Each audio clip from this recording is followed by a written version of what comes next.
Stories like Jeff's remind us that tariffs are not just about protecting American jobs.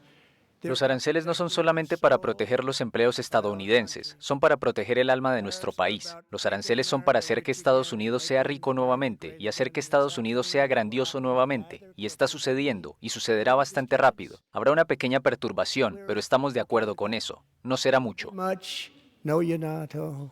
El presidente estadounidense confirmó el lunes su decisión de aplicar aranceles del 25% a las importaciones procedentes de México y Canadá y también subir al 20% las de China. Una escalada de aranceles estadounidenses que ha ejercido presión sobre China, sobre México y Canadá y por supuesto llega el momento del análisis en ampliamente. Les explicábamos en el segmento anterior lo que era un arancel y cómo Estados Unidos está usando estos impuestos como un arma política para consolidar la hegemonía de Estados Unidos en el mundo. Vamos a hacer el análisis entonces con Leonardo Soto, él es economista y nos acompaña en el estudio ampliamente para ayudarnos a entender todo este tema del asunto de la política arancelaria de Donald Trump. Bienvenido al estudio ampliamente. Gracias, Natacha, un placer. Fíjate, Donald Trump como personaje emblemático ha tenido este discurso de la política arancelaria desde que él inició en su primer periodo.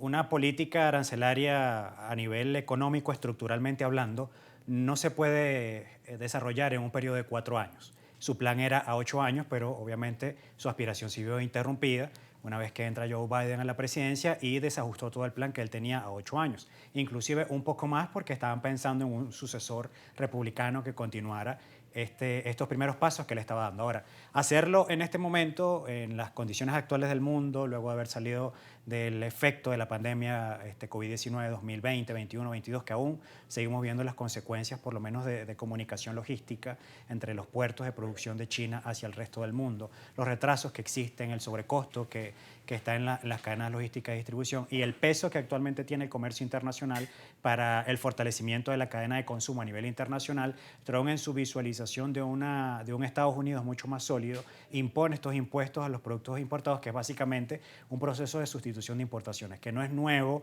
inició en los 70, se fortaleció en los 80, ha tenido grandes fracasos históricos en muchos países. En Estados Unidos, un país con una brecha fiscal tan amplia, un país ampliamente endeudado, que además depende profundamente de los mercados de capitales que se ven afectados una vez que Trump anuncia esta política arancelaria, además de sus principales socios que son México y Canadá, algunos de sus principales proveedores de productos muy elementales, materias primas, algunos productos semiprocesados, obviamente genera un conflicto importante entre estos países que se benefician del comercio bilateral y multilateral y Estados Unidos como receptor de estas mercancías. Además, que aquí es donde viene la cruel ironía del asunto, ¿no?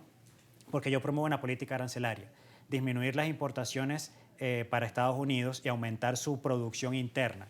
Pero resulta que tal vez un 30-35% de la mano de obra que puede trabajar en las fábricas estadounidenses, hoy actualmente en funcionamiento, algunas posiblemente se vayan a potenciar a través de esta política de sustitución de importaciones, es mano de obra migrante.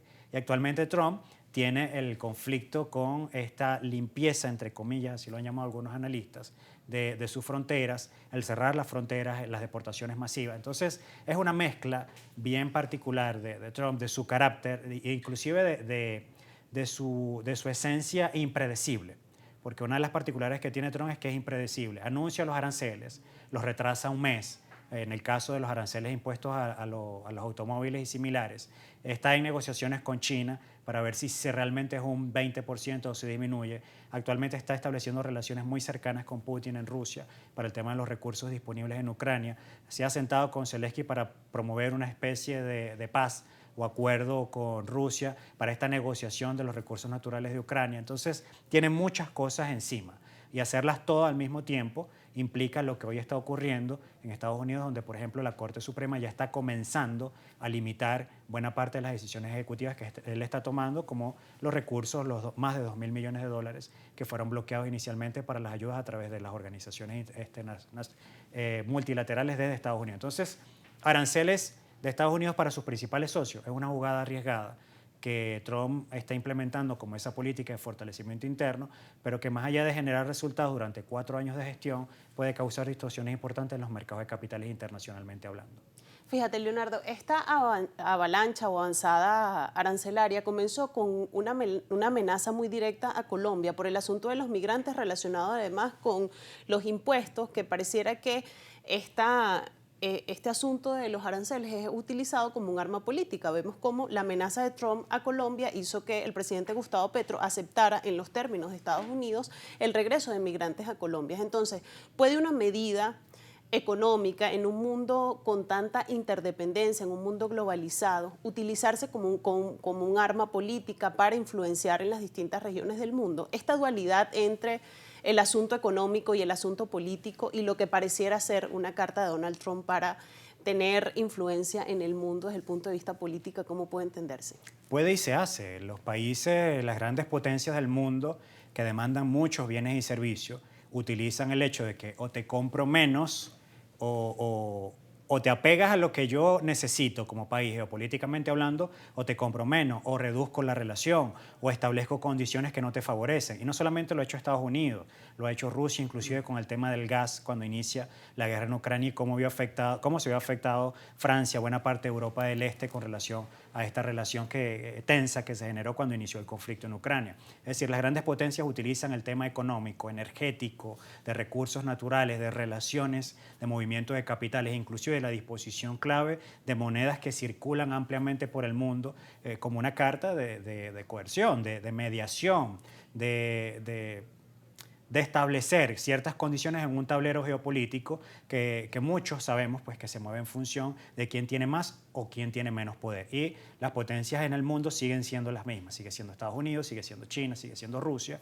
que hay un cambio relativo de la polaridad en el tema de quién domina la mayor parte del mundo o no, con el juego económico fundamentalmente, que tiene que ver con la producción de distintos bienes y servicios, que tiene que ver con la tasa de empleo mundial, que tiene que ver con los movimientos de los grandes capitales, que tiene que ver con los propietarios de los grandes bancos, los bancos más poderosos. Obviamente, quien está marcando la pauta actualmente es el eje, digamos, no alineado, es decir, China, Rusia, los países considerados no alineados, fueron los que tomaron una gran delantera y Trump en su discurso, en su forma de hacer política, siempre criticó a Biden por su sentido muy ligero, muy suave, muy lento. Él es un hombre, desde mi punto de vista, que le gusta el poder, que quiere ejercer el poder y que quiere que Estados Unidos siga teniendo el poder que tuvo después de la Segunda Guerra Mundial, que tuvo después de que cayó la Unión Soviética y que tuvo durante mucho tiempo en el mundo, que fue representativo. Ahora, ¿lo va a lograr en este contexto tan complejo? Mira, diplomáticamente hablando, pese a su postura